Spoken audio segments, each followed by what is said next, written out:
Hi everyone. This week I am going to be talking about mandated reporting.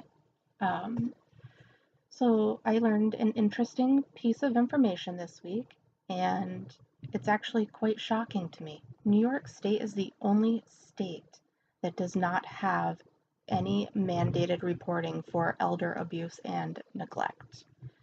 And it's unfortunate because this week we came across an incident that should have been reported to a mandated through a mandated reporting call, but there's no one to call. It is something that is looked at as a legal matter and needs to be brought before the court to be able to do anything. And it it's sad. Only one in every 24 cases of elder abuse are even, mentioned. They never come to the attention of the authorities.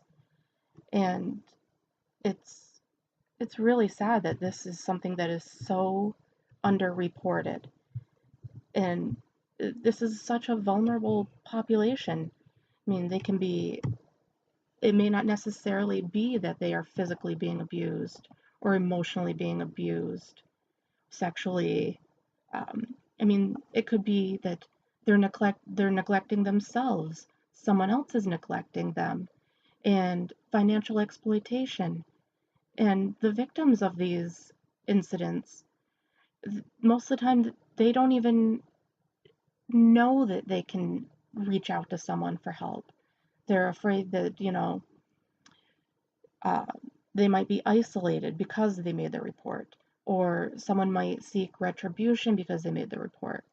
And most are unable to advocate for themselves because of cognitive or physical impairments. They also, many of them don't realize how severe this is. And, it could stem from many different things, but it's it's really sad that New York State doesn't have anything in place because this could be life-saving intervention for a lot of these victims. I'm I'm sure that, you know, these some of this is being reported somewhere, but I mean, it uh, I don't even know. It's just crazy. I mean, I did not know that there was nowhere to call until we had an incident that should have been reported. So I'll tell you a little bit about what happened.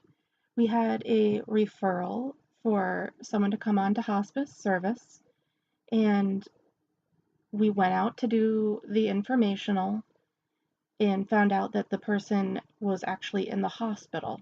So we didn't get to meet with them, or and the nursing facility was less than eager to give us any information about this person. They claimed to not know his eating habits. They didn't know anything about his cognitive abilities. And that kind of gave us a red flag at that point that something just wasn't quite right. They were almost acting like they did not know who this person was.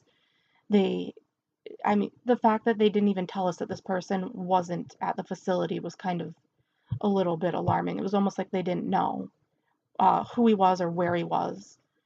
So, one of the pieces of information that came across from one of the doctors was that he is a full feed. This nursing facility is assisted living, so they don't do full feeds. And this is a patient who had dementia and was unable to feed himself. We knew this ahead of time before going in there, but these people didn't seem to know that this was what was going on with this patient. And when we received the paperwork from the doctor about his hospice diagnosis, there was this interesting little line in there that said, patient does not have much of an appetite. Appetite improves when being fed. Well, for someone who's a full feed, obviously they can't feed themselves. Their appetite is going to get better if someone feeds them. So basically, what was happening at the nursing home was that they were putting a plate of food in front of this man, and he wasn't eating. because he is unable to feed himself. They realized when they fed him, oh wow, this guy will eat. So it was kind of mortifying to find that they put that in their records, and an outside agency who has never met this person knew that he was a full feed and could not feed himself. Yet they were allowing this man to go at times without any food because he didn't eat when they put a plate of food in front of him.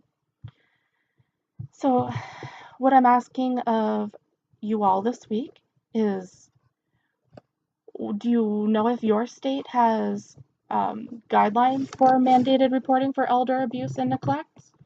And if so, what are those guidelines? Thank you. Have a great week.